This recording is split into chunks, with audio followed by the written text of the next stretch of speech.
সুপ্রিয় শিক্ষার্থীরা, আসসালামু আলাইকুম। কেমন আছো তোমরা? আশা করছি আল্লাহর অশেষ রহমতে ভালো আছো। আমিও ভালো আছি। আমরা স্বল্প বিরতি দিয়ে আবার ঈদুল আজহার ছুটি শেষে আবার ক্লাসে ফিরে এসেছি, ঢাকা কলেজে অনলাইন ক্লাসে। তোমাদের সবাইকে স্বাগত।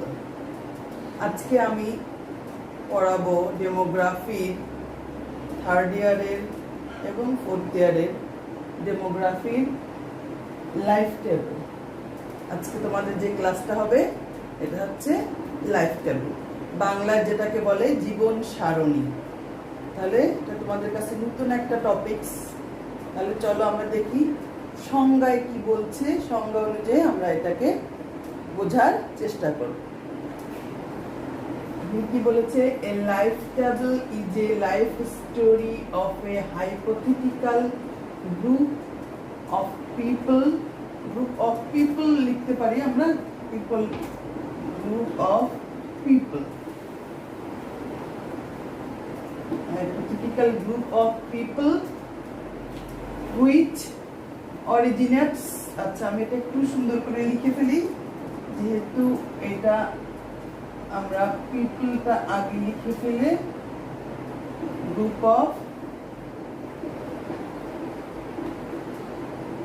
পিপল which, তাহলে a life table is a life story of a hypothetical group of people which originates from some standard number of births and diminishes from a predetermined pattern of mortality। তাহলে এইটুকু হচ্ছে মোটামুটি definition.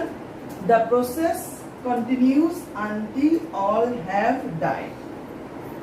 তাহলে এখানে আমরা আসলে কি করি? এখানে আমরা হচ্ছে স্ট্যান্ডার্ড নাম্বার অফ বার্থস, এখানে বলা আছে কি a life table is a life story of a hypothetical group of people। এই hypothetical group of people টাকে নিয়ে থেকে some standard number of births, এই পর্যন্ত আগে দেখি, এন্ড এর আগ পর্যন্ত আগে দেখি, some standard number of birth। আসলে এখানে আমরা করি কি, একটা কোহর্ট বা দল নেই। কোহর্ট মানে কি? দল। একটা নির্দিষ্ট ক্রাইটেরিয়ার ভিত্তিতে একটা গ্রুপ অফ পিপলকে আমরা বলি কোহর্ট। আমরা বললাম একই সময়ে জন্মগ্রহণকারী কিছু শিশু থেকে আমরা শুরু করি, একই সময়ে জন্মগ্রহণকারী কিছু পপুলেশনকে আমরা বলি কোহর্ট, যেটাকে বলা হচ্ছে সাম স্ট্যান্ডার্ড নাম্বার অফ বার্থস। তাহলে এখানে আমরা সাধারণত 10,000 বা 1 লাখ, এটা আমরা এই স্ট্যান্ডার্ড নাম্বার অফ পপুলেশনটা আমরা নিয়ে থাকি। এই পপুলেশনটাকে আমরা কি করি? এই পপুলেশনটাকে আমরা অবজার্ভ করি আপ টু ডেট পর্যন্ত। আপ টু ডেট পর্যন্ত যখন ওই গ্রুপের সবাই মারা যাবে তাহলে আমাদের লাইফ টেবলটা শেষ হবে। তাহলে তোমাদের মনে হতে পারে তাহলে একটা লাইফ টেবল করতে তো সারা জীবন চলে যাবে, কিন্তু এখানে একটা কথা আছে, দেখো, and diminishes from a predetermined pattern of mortality। predetermined pattern of mortality, তাহলে আমরা কিন্তু মর্টালিটি চ্যাপ্টারটা পড়েছি। এখানে আমরা একটা রেট পড়েছিলাম, এজ স্পেসিফিক মর্টালিটি রেট। তাহলে এটা প্রতি বছরও করা যায়, আবার এজ ইন্টারভেল দিয়েও করা যায়। তাহলে ওইখানে আমাদের যে মর্টালিটি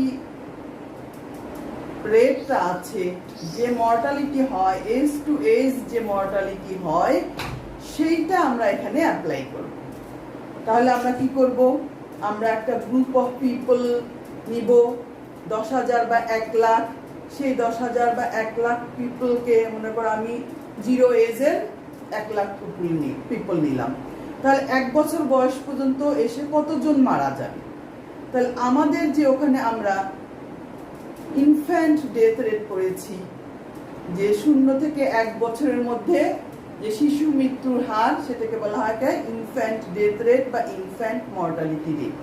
তাহলে সেখানে যে রেটটা আছে সেই রেট অনুযায়ী এই 1 লাখ পিপলের মধ্যে 1 বছর হওয়া পর্যন্ত কতজন মারা যাবে। তাহলে আমরা শুরু করলাম 0 এজ থেকে 1 লাখ পপুলেশন নিয়ে।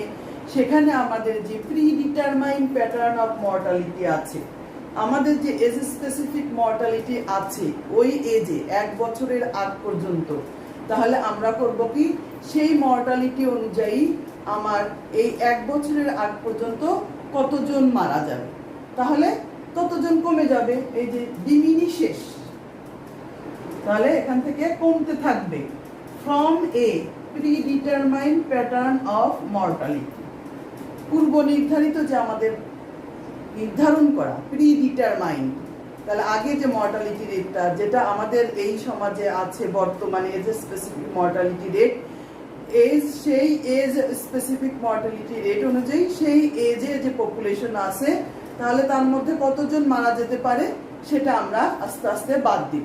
তাহলে 0 থেকে 1 বছরের মধ্যে যতজন মারা যাবে সেই পপুলেশনটা 1 লাখের মধ্যে যদি আমাদের 100 বা 200 মারা যায়, তাহলে পরে 1 বছরে এসে আমাদের কি হবে, সেই পপুলেশনটা থাকবে। আবার 1 বছর বয়সে আমার যে ডেথ রেটটা আছে, সেই 1 বছর বয়সে আমি সেই ডেথ রেটটা দিয়ে মাল্টিপ্লাই করব বাকি যে পপুলেশনগুলো বেঁচে থাকলো, তাহলে এই 1 বছর বয়সে কতজন মারা যাচ্ছে, তাহলে সেই পপুলেশনটা কমবে। তাহলে পরবর্তী এজে আবার আসবে 3 বছর, যদি প্রতি বছরই করি তাহলে 3 বছরে, আর যদি আমি এজ ইন্টারভেল দিয়ে করি 1 থেকে 5, 4 বছরের আগ পর্যন্ত, তাহলে ওই যে আমাদের চাইল্ড মর্টালিটি রেট আছে 5 বছরের আগ পর্যন্ত শিশুদের যে মর্টালিটি রেট আছে, আমি যদি এজ ইন্টারভেল দিয়ে করি তাহলে সেটা দিয়ে মাল্টিপ্লাই করব, করে কতজন মারা যাবে সেটা এখানে অ্যাপ্লাই করব। যতজন মারা গেলে তাহলে পরবর্তী বছরে কতজন জীবিত আসবে। এইভাবে আমরা প্রতি বছর বা বছর গ্রুপ এজ বা এজ গ্রুপ অনুযায়ী আমাদের যে মর্টালিটি আছে সেটা দিয়ে মাল্টিপ্লাই করে করে সেটা দিয়ে আমরা ডেথটা বের করে আস্তে আস্তে পপুলেশন আমাদের কমতে থাকবে এভাবে। তাহলে আমাদের কি হলো, একটা সংজ্ঞাটা আমরা ভালো করে বুঝতে হবে। A life table is a life story of a hypothetical group of people which originates from a standard number of birth. Standard number of birth নিব আমরা, তাদের লাইফ হিস্ট্রিটা আমরা আপ টু ডেট পর্যন্ত এটাকে অবজার্ভ করব। এটাই হলো আমাদের লাইফ টেবিল। তাহলে standard number of births and diminishes from a predetermined pattern of mortality, এটা হলো আমাদের তাহলে লাইফ টেবিলের সংজ্ঞা। তাহলে the process continues until all have died.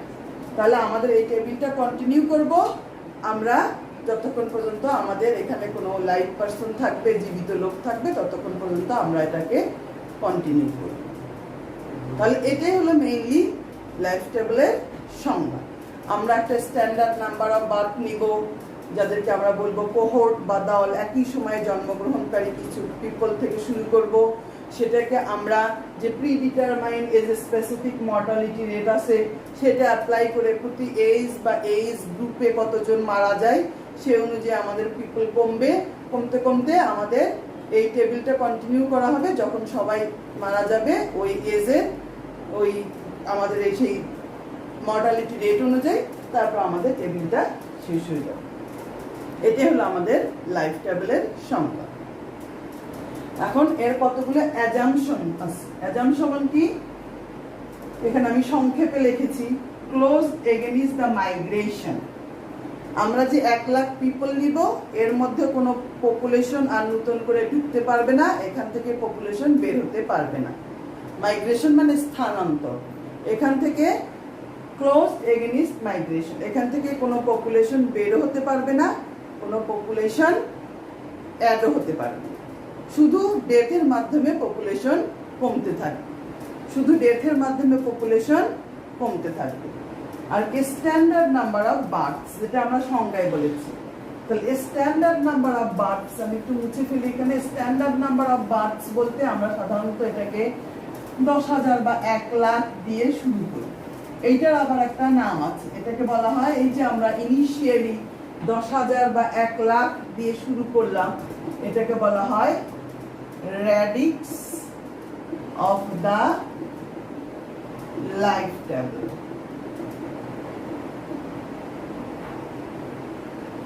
এটাকে লেখা হয় L0 দিয়ে। L0 মানে live person at S0। L0 এটা মানে হচ্ছে আমরা বুঝি লাইভ পারসন অ্যাট S0 মানে এখন জন্মগ্রহণকারী যতটা শিশু নেবে এটাকে সাধারণত আমরা 10,000 ধরি or 1 লাখ।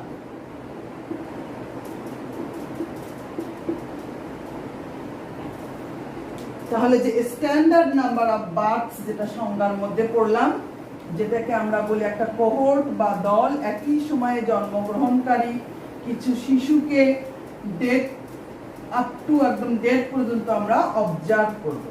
তাহলে কি অ্যাজাম্পশন গুলো কি? এই পপুলেশনে কোনো আর যেটা আমরা নিব এই 10,000 বা 1 লাখ, এর মধ্যে কোনো কেউ ঢুকতেও পারবে না, কেউ বের হতেও পারবে না।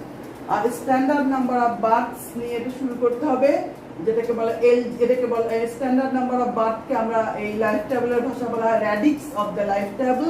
এটাকে ডিনোট করা হয় L0 দিয়ে। L0 mean life person at S0। এটা সাধারণত 10,000 বা 1 লাখ ধরা হয়, সাধারণত একটা রাউন্ড ফিগার ধরা হয় 10,000 বা 1 lakh.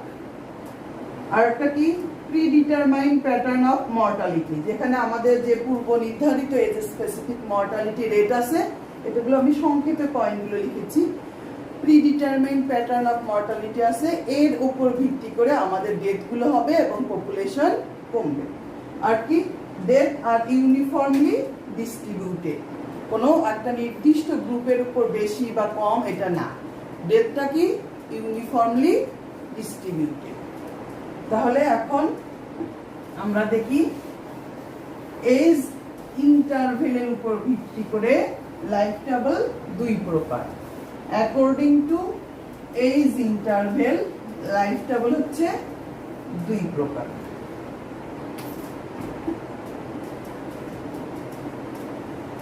According to age interval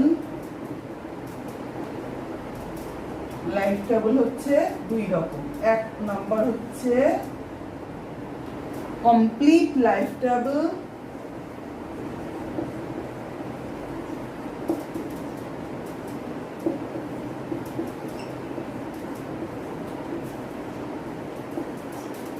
দুই নাম্বার হচ্ছে অ্যাভারেজ লাইফ টেবল।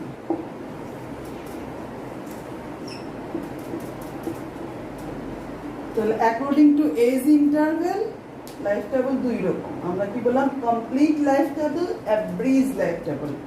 বাংলায় বললে সম্পূর্ণ জীবন সারণী, সংক্ষিপ্ত জীবন সারণী। সম্পূর্ণ জীবন সারণী, সংক্ষিপ্ত জীবন সারণী। তাহলে কি হচ্ছে সম্পূর্ণ জীবন সারণী মানে কি? আমরা আগেই বলেছি এজ ইন্টারভেলের উপর ভিত্তি করে আমরা যদি প্রতি বছরই ডেটটাকে অবজার্ভ করি, ডেটটাকে কনসিডারেশনে নিয়ে আসি, প্রতি বছরই যদি এজ এ স্পেসিফিক ডেট অনুযায়ী কত ডেট হবে সেটা বাদ দেই, তাহলে সেটা হবে আমাদের কমপ্লিট লাইফ টেবল। আর যদি আমি কোনো এজ গ্রুপ 5 বছর বা 10 বছর ইন্টারভেল দিয়ে দিয়ে age a specific mortality rate অনুযায়ী কতজন মারা যাবে সেটা যদি আমি বাদ দিই, তাহলে সেটা হবে অ্যাভারেজ লাইফ টেবল। একটা কি হলো কমপ্লিট লাইফ টেবল, একটা অ্যাভারেজ লাইফ টেবল। তাহলে তোমাকে এখানে লাইফ টেবল এটা দেখেই তোমরা বুঝতে পারছো এটা একটা নির্দিষ্ট ছক আছে, এটা একটা নির্দিষ্ট ছক আছে। একটা টেবিলে যেমন কিছু হেড থাকে, কলাম হেড থাকে, তাই না? তাহলে এখানে আমরা কি করব, এই প্রত্যেকটা লাইফ টেবিলের কলামগুলো কিরকম, কিভাবে আমি করব সেটা আমি একটু দেখব। প্রথমে তাহলে দেখব কমপ্লিট লাইফ টেবিল। প্রথমে আমরা দেখব কমপ্লিট লাইফ টেবিল। তাহলে চলো আমরা কমপ্লিট লাইফ টেবিলে কি কি কলাম আছে সেগুলো দেখব।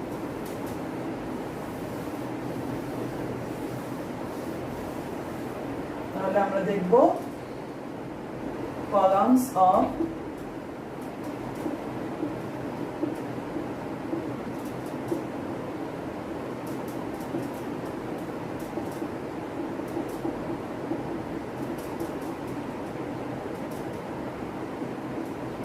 columns of complete lifetime. এখানে কলাম নাম্বার 1 এটাকে আমরা প্রকাশ করি x দিয়ে, এটা হলো এজ। কলাম নাম্বার 1 এটা হলো, এটাকে প্রকাশ করি আমরা x দিয়ে, এটাকে আমরা বলবো এজ, বয়স। দ্যাট মিন্স আমরা যেমন পপুলেশন নিব, তাহলে এখানে প্রথমে থাকবে, এটাকে আমরা বলি lx, সরি x না x, প্রথমে এটা হলো x যেটাকে আমরা বললাম এজ, তাহলে 0 এজের এখানে lx পপুলেশন কত, এখানে 1 2 3 কমপ্লিট লাইফ প্রতি বছরই দেখবো। তাহলে কলাম নাম্বার 1 হলো এজ, যেটাকে আমরা বললাম x, এটা হলো এজ যে আমরা পপুলেশন শুরু করব, এটা হলো কলাম নাম্বার 1 হলো x মানে এখানে হলো বয়স। এই বয়স অনুযায়ী মনে করি 0 এজে আমি যদি 10,000 পপুলেশন দিয়ে শুরু করি, তাহলে বা 1 লাখ দিয়ে শুরু করি, তাহলে এখানে L0 এজের পপুলেশন কি 1 লাখ। তারপরে এর মধ্যে কতজন মারা যাবে সেটা আমরা, তাহলে তারপরের কলামটা হবে কি dx। তাহলে আগে তোমরা এটা দেখো, কলাম নাম্বার 1 এরকম একটা ছক, কলাম নাম্বার 1 এটা হলো এজ, সেটা হলো x। কলাম নাম্বার 1 যেটাকে আমরা বলতেছি এজ, সেটা হলো x। তাহলে এখানে এটা হলো কলাম নাম্বার 1 হলো x, যেখানে আমরা যে পপুলেশন গুলো নিয়ে শুরু করব সেটা থাকবে প্রথমে 0 এজে, সেটা হলো x। তারপর দেখো কলাম নাম্বার 2, কলাম নাম্বার 2 এটা হলো lx, যেটা এই যে সেকেন্ড কলামে লিখেছি lx। তাহলে আমি আসলে দাঁড়াও এই জিনিসটা একটা জায়গায় লিখে নিই, বোর্ডটা ছোট তো এটা একটু মেইনটেইন করা অসুবিধা, আমি নিচে লিখে রাখি। এটা হলো x, এটা হলো lx, যখন আসবে তখন আমরা এগুলো বুঝব। dx, এটা হলো px, এটা হলো qx। আসুক আস্তে আস্তে যখন আসবে আমরা পাশাপাশি লিখব। তাহলে কলাম নাম্বার 1 হচ্ছে এজ, যেটা হলো x দিয়ে প্রকাশ করি, আর কলাম নাম্বার 2 হচ্ছে lx। কলাম নাম্বার 2 কে আমরা কি বললাম lx, এটাকে আমরা বলি নাম্বার অফ সারভাইভার্স, মানে জীবিত লোকের সংখ্যা, নাম্বার অফ সারভাইভার্স। এটাকে বলতে হবে যেটা আমরা একটা স্ট্যান্ডার্ড নাম্বার দিয়ে শুরু করব, যেটা 0 এজে হচ্ছে 10,000 বা 1 লাখ, যেটাকে আমরা বলি র্যাডিক্স অফ দা লাইফটাইম। তাহলে এটা কি নাম্বার অফ সারভাইভার্স, জীবিত লোকের সংখ্যা। এখানে সব সময় জীবিত যারা তারা এখানে আসবে। মনে করো আমি 0 এজে 1 লাখ নিয়েছিল, সে আমাদের কতজন ধরলাম আমরা, আমাদের এই pre determined pattern of mortality 0 থেকে 1 বছরের মধ্যে কতজন মারা যায় হাজারে, সেইটা দিয়ে যদি আমি 1 লাখকে মাল্টিপ্লাই করি, ধরলাম আমাদের এখানে 100 মারা গেল। তাহলে এই 1 বছরে কি আসবে, এই 1 লাখ থেকে 100 বাদ দিয়ে যেটা আসবে সেই পিপলটা পরবর্তী বছরে আসবে। এতজন জীবিত ছিল, তাহলে মারা গেলে যতজন বেঁচে থাকবে ততজন lx কলামে আসবে। তাহলে এটা সব সময় জীবিত লোকের সংখ্যাটা lx কলামে আসবে। তাই কলাম নাম্বার 2 কে আমরা বলি নাম্বার অফ সারভাইভার্স, জীবিত লোকের সংখ্যা। তাহলে কলাম নাম্বার 3 বোঝাই যাচ্ছে, কলাম নাম্বার 3 হচ্ছে dx। কলাম নাম্বার 3 হচ্ছে কি নাম্বার অফ ডেথ, কতজন মারা যাচ্ছে সেটা হচ্ছে ওখানে নাম্বার অফ ডেথস।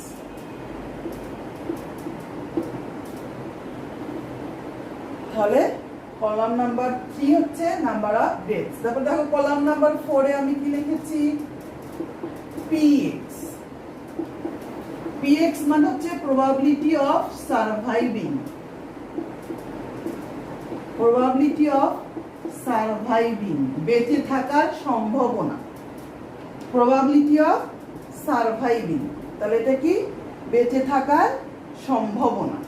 তাহলে এটার ফর্মুলাটাকে px equal to lx plus 1 divided by lx, px টা কি lx plus 1 divided by lx, probability of surviving. এই জিনিসটা আমরা যখন ফার্টিলিটি টেবিলে যে রিপ্রোডাকশন রেট ক্যালকুলেশন করেছিলাম মনে আছে, জিআরআর আর এনআরআর। জিআরআর কে আমরা একটা প্রবাবিলিটি অফ সারভাইভিং দিয়ে মাল্টিপ্লাই করেছিলাম এনআরআর। তাহলে দেখো এই পিএক্সটা কি প্রবাবিলিটি অফ সারভাইভিং, বেঁচে থাকার সম্ভাবনা। এখন মনে করো 100 জন আছে, আমি L0 এজে 1 লাখই ধরলাম যেটা আছে, L0 এজে আমার পপুলেশন কত আছে 1 লাখ, 1 লাখ 100 জন মারা গেল, বাকি জন কত আসলো, বাকি জন 99,900। 1 বছর বয়সে কতজন আসলো 99,900। তাহলে আমি যদি এটা ধরি x ইকুয়াল টু যদি 0 ধরি, L0 ডিভাইডেড বাই L1, কখন when x equal to 0, x equal to 0 হলে কি হবে L1 ডিভাইডেড বাই Lx। তাহলে L0 তে ছিল আমার 1 লাখ আর L1 এ কত 99,900। তাহলে এটা হলো আমার px। তাহলে এটা একটা প্রবাবিলিটি, দেখো এটা কোনো সময় 1 এর বেশি আসবে না। এই 1 লাখে যদি সবাই মারা যায় তাহলে এটা হবে 1, আর কেউ যদি মারা না যায় এটা হবে 0। 1 লাখের উপরে যদি 1 লাখই মারা যায় তাহলে এটা হবে 1, আর কেউ যদি মারা না যায় এটা হবে 0। তার মানে এটা 0 থেকে 1 এর মধ্যে থাকবে, এই জন্য এটাকে বলা হয় প্রবাবিলিটি। তাহলে প্রবাবিলিটি অফ সারভাইভিং, এটা হলো কলাম নাম্বার 4, যেটাকে লেখা হয় px দিয়ে, এটা হলো lx plus 1 divided by lx। আমি একটা উদাহরণ দিয়েছি when x equal to 0, তাহলে এটা হলো, এটা কি when x equal to 0 এর ক্ষেত্রে আমরা একটা উদাহরণ দিয়েছি। মেইন ফর্মুলা হচ্ছে এটা, প্রবাবিলিটি অফ সারভাইভিং। তাহলে আমরা একটু উপরে এই কলামগুলো মুছে ফেলবো। তাহলে গেল আমাদের 4টা কলাম গেল, একটা হলো এজ, একটা হলো number of survivors, number of deaths, আর হলো probability of surviving.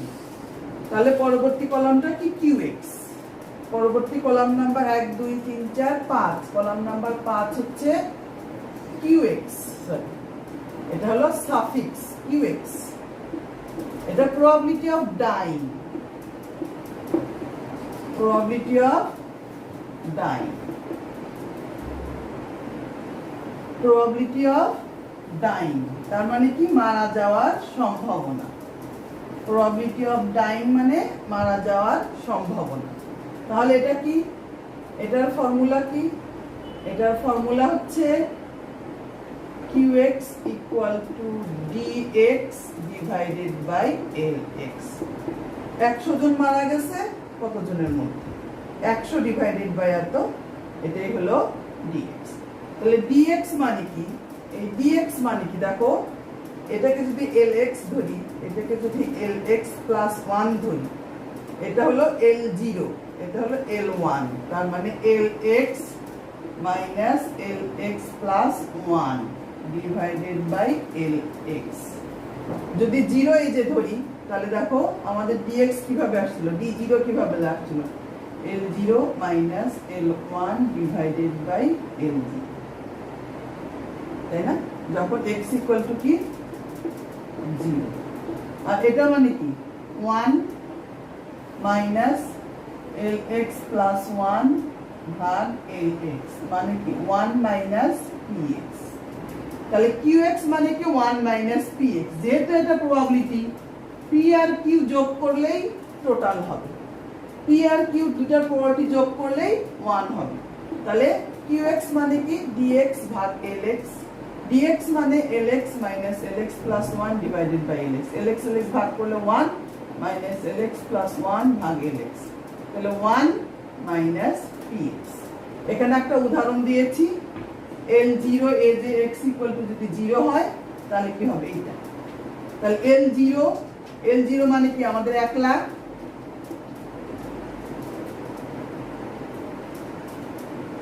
Minus L1 মানে কি 99,900 ডিভাইডেড বাই 1 লাখ, তাহলে কত হলো 100 ডিভাইডেড বাই 1 লাখ, তাহলে এইটা ডিভাইডেড বাই এটা করলে আমি পাবো এখানে, আর এইটা ডিভাইডেড বাই এইটা করলে আমি পাবো এখানে lx আর dx। এই দুটা থেকে আমি এই দুটা কলাম বের করতে পারবো। ওকে, তাহলে একটা উদাহরণ দিলাম আমি, এটা হলো dx, এই ফর্মুলাটা হলো dx আর এটা হলো lx, এই যে dx ভাগ lx। তাহলে এটা হলো আমাদের কলাম নাম্বার 5। এখন হচ্ছে কলাম নাম্বার 6, কলাম নাম্বার 6। তাহলে তোমরা এটা দেখো একটু, কলাম নাম্বার 6, কেন এখানে আমরা একটু মুছে ফেলতে হবে। এটা কি, এখানে কলাম নাম্বার 6 আমি আর একটু নিচে লিখি, ওটা আপাতত কিছুক্ষণ থাক। কলাম নাম্বার 6, এটা হলো capital LX, capital LX, number of person years lived. আমি এটা একটু কিছুক্ষণ থাক, তারপর মুছবো এটা, একটু লিখে নেই, number of person years lived.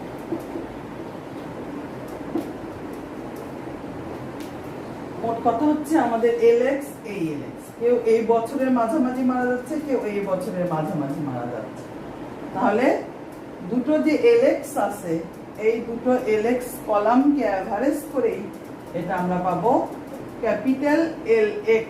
এটাকে আমরা বলছি number of person years live. আমরা একটু আগের জিনিসটা মুছে ফেলবো।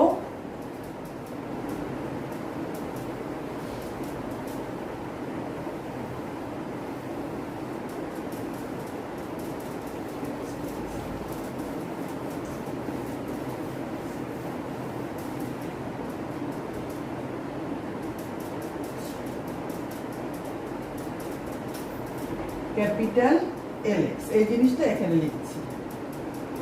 ক্যাপিটাল LX মানে কি, half into LX plus LX plus 1।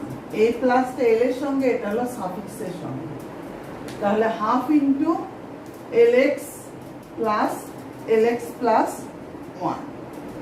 তাহলে দেখো এটাকে যদি আমি করি LX minus half into LX plus LX plus 1, তাহলে এখান থেকে এখানে বাদ দিলে হাফ LX আর এটা সরি মাইনাস, এখান থেকে হাফ বাদ দিলে হাফ আর এখান থেকে মাইনাসে মাইনাসে প্লাস হাফ। কি জন্য লিখলাম, এটার সঙ্গে একটা dx এর আবার একটা রিলেশন আছে। আমরা পর পর দুটো LX কলামকে অ্যাভারেজ করে ওটা বের করতে পারি, আবার LX মাইনাস হাফ একটু আগেই করলাম, এটা মানে কি dx। এই যে এখান থেকে এটা বাদ দিলে, LX থেকে পরবর্তী এটা বাদ দিলে, এটা থেকে এটা বাদ দিলে ডেট বের হয় না, তাহলে এটা থেকে এটা বাদ দিলে এটা হলো dx।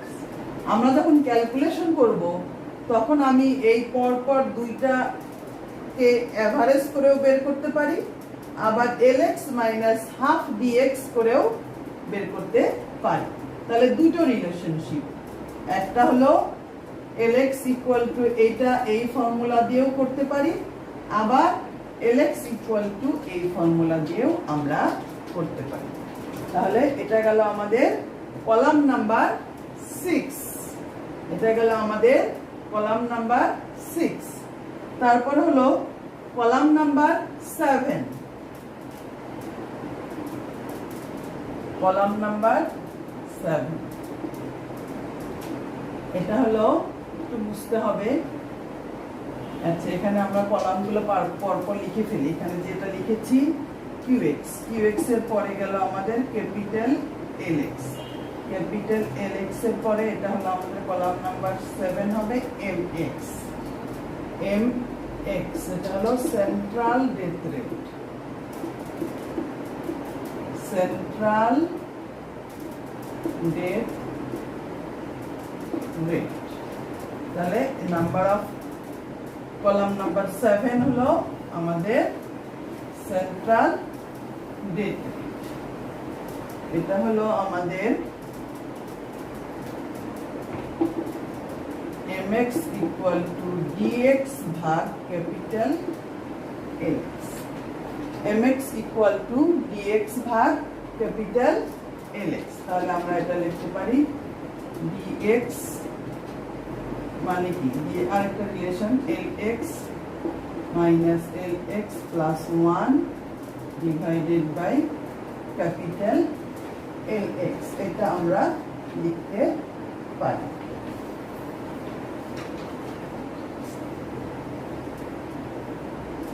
তাহলে আমরা করব কি, এই যে এই কলামটা ক্যালকুলেশন করলে, এই কলামটা যখন আমি ক্যালকুলেশন করব এই দুটার এভারেজ করে, অথবা এটা থেকে হাফ এটা বাদ দিয়ে এই কলামটা পাবো, তখন এই কলামটাকে আমরা যদি এই যে dx ভাগ এই কলাম করি তাহলে আমরা সেন্ট্রাল ডেথ রেট পাবো। তাহলে এটা হলো সেন্ট্রাল ডেথ রেট। এখন হচ্ছে তার পরবর্তী কলাম হচ্ছে tx, তার লাস্ট কলাম হচ্ছে e0x। মেইনলি আমরা এটা যে কারণে করি সেটাই বলতে তোমাদেরকে ভুলে গেছি, এটা বলবো। আচ্ছা, তাহলে ভুলে গেছি যখন একবারে ফাইনালি বলি। কলাম নাম্বার 8, কলাম নাম্বার 8 এটা হলো কি, এটার নাম হলো total person years live. Total ওটাকে tx, সরি tx, এটাকে বলি টোটাল পার্সন ইয়ার্স লিভ। এটা হলো এই lx যে কলামটা আছে, এই lx কলামকে যদি আমি বটম টু টপ, নিচের থেকে উপরে যদি আমি এটাকে করি, কিউমুলেটিভ করি, এই lx কলামকে নিচ থেকে উপরে কিউমুলেটিভ, তোমরা উপর থেকে নিচে কিউমুলেটিভ করেছো। একটু উদাহরণ দিই, তোমরা করেছো ফ্রিকোয়েন্সি, তারপরে করেছো কিউমুলেটিভ ফ্রিকোয়েন্সি, তাই না? এভাবে করেছো। মনে করো আছে 5, 7, 20, 12, 8 এরকম। তাহলে করেছো কি, এই 8টাকে 8 লিখেছো, তোমরা করেছো উপরে থেকে, আমরা এখন করবো 8, 12 আর 8 20, নিচ থেকে করবো 20 আর 20 40, 40 আর 7 47, 47 আর 5 52। তাহলে কিউমুলেটিভ করবো বটম টু টপ। তোমরা আগে করেছো টপ টু বটম, 5, 5, 7, 12 এরকম। এখানে করবো নিচ থেকে 8, 8 আর 12 20। কেন? উপরে পপুলেশন বেশি, উপরে কি আমার পপুলেশন বেশি। তাহলে এটাকে আমরা বলবো টোটাল পার্সন ইয়ার্স লিভড। এটা কি tx মানে কি cumulative from bottom to top. তাহলে কি এটা একদম L0 থেকে tx মানে L0 plus L1 plus dot dot dot, যতদূর পর্যন্ত লাইভ পার্সন থাকবে ততদূর পর্যন্ত কিউমুলেটিভ। আর একটা কলাম আছে লাস্ট এন্ড ফাইনাল কলাম, যেটার জন্য যে উদ্দেশ্যে মেইনলি আমরা লাইফ টেবিলটা করে থাকি। তোমরা বিভিন্ন পত্র পত্রিকায় বিভিন্ন সময় দেখো লাইফ এক্সপেক্টেন্সি বা জীবন প্রত্যাশা, মাঝে মাঝে ক্যালকুলেশন করে বাংলা আমাদের লাইফ এক্সপেক্টেন্সি বেড়ে গেছে। তাহলে এটা ক্যালকুলেশন করা হয় এই টেবিল, এই পদ্ধতিতে। এক্সপেকটেশন অফ লাইফ এটাই হলো এক্সপেকটেশন অফ অর, এত life expectancy or expectation of life, জীবন প্রত্যাশা। তাহলে আমরা যে ক্যালকুলেশন করি বিভিন্ন সময় পত্রপত্রিকায় দেখি যে আমাদের লাইফ এক্সপেক্টেন্সি বেড়ে গেছে, তাহলে আমরা করি কি এই প্রসিডিউরে আসলে এটাকে ক্যালকুলেশন করা হয়, লাইফ টেবিল দিয়ে ক্যালকুলেশন করেই বলা হয় যে লাইফ এক্সপেক্টেন্সি কত। তাহলে মনে করো এই যে এটা মানে কি, এটা লাইফ এক্সপেক্টেন্সি, এটার ফর্মুলাটা কি, tx divided by lx, tx divided by lx, e0x মানে কি tx ডিভাইডেড বাই lx। তাহলে এটা হলো আমাদের লাইফ এক্সপেক্টেন্সি। এখানে যে কলামটা আসবে এটাকে যদি আমি এই কলাম দিয়ে ভাগ করি, তাহলে প্রত্যেক এজেই এখানে এখন যাদের বয়স 0 তারা আর কত বছর বাঁচবে, এখন যার বয়স 1 তার সে কত বছর বাঁচবে, এভাবে আপ টু আমাদের বয়স দেখবো আমি আর কত বছর বাঁচতে পারি। এটা একটা কি আমার এখানকার যে প্রিডিটারমাইন প্যাটার্ন আছে সে অনুযায়ী আমরা একটা সম্ভাব্য বলি। জীবন মৃত্যু তো আল্লাহর হাতে, এটা তো আমরা কেউ বলতে পারি না যে কতদিন বাঁচবো। আমি এই মুহূর্তে মারা যেতে পারি, আবার আরো অনেকদিন বাঁচতে পারি, আবার 5-10 বছর বাঁচতে পারি। কিন্তু এটা আমরা একটা করে থাকি যে আমাদের লাইফ স্ট্যান্ডার্ড, আমাদের জীবনযাত্রার মান, আমাদের হেলথ কন্ডিশন, আমাদের চিকিৎসা ব্যবস্থা এরকম অনুযায়ী একটা ভ্যারি করে। নাহলে দেখি আমরা উন্নত দেশে কি লাইফ এক্সপেক্টেন্সি বেশি, তারা অনেকটা মানে কি বলবো যে পরিচ্ছন্ন জীবনযাপন করে, হেলদি লাইফ লিড করে, তাদের লাইফ এক্সপেক্টেন্সি বেশি। তাহলে আমাদের এখানে according to age specific mortality rate অনুযায়ী আমরা যদি করি, তাহলে এই কলামটা দিয়ে আমরা বলবো যে আমাদের জীবন প্রত্যাশা বা life expectancy, expectation of life এরকম। তাহলে এগুলোই হচ্ছে লাইফ টেবিলের ছকের যে কলামের হেডগুলো। তাহলে আমরা এখানে 9টা কলাম পড়লাম, কলামটা 9টা কলাম আমরা পড়লাম। তাহলে এটাই আমাদের হচ্ছে লাইফ টেবিল। এটা আমরা কমপ্লিট লাইফ টেবিল দেখলাম। তাহলে ঠিক এরকম করে আবার আছে অ্যাব্রিজ লাইফ টেবিল, সংক্ষিপ্ত জীবন সারণী। সেখানে 0, 1 না নিয়ে এখানে হয়তো 0, 1 থেকে 4 বা 5 বছর আগ পর্যন্ত 5 থেকে 9, 10 থেকে 14 অথবা 10 এজ ইন্টারভেল দিয়ে আমরা করব। সেটা হলো অ্যাব্রিজ লাইফ টেবিল। তাহলে আমরা আজকে কি শিখলাম? লাইফ টেবিল, লাইফ টেবিলের অ্যাজাম্পশন, লাইফ টেবিলের এজ ইন্টারভেল অনুযায়ী লাইফ টেবিল কত প্রকার, আর কমপ্লিট লাইফ টেবিলের কলামগুলো কি কি, এই কলামগুলো আমরা কিভাবে ক্যালকুলেশন করব। আমরা যদি একটা কোনো ডাটা নিয়ে করি তাহলে তোমাদের কাছে পরবর্তীতে এটা ক্লিয়ার হয়ে যাবে যে আমরা কিভাবে এই কলামগুলো ক্যালকুলেশন করব। তাহলে আজকে এই পর্যন্তই। তাহলে আমরা লাইফ টেবিলটা থেকে কি পাই? Finally life expectation of life, এইটা আমরা ফাইনালি ক্যালকুলেশন করে থাকি। তাহলে আজকের মতো এই পর্যন্তই। পরবর্তী ক্লাসে আবার আমরা অন্য একটা জিনিস নিয়ে আলোচনা করব। আল্লাহ হাফেজ, সবাইকে ধন্যবাদ।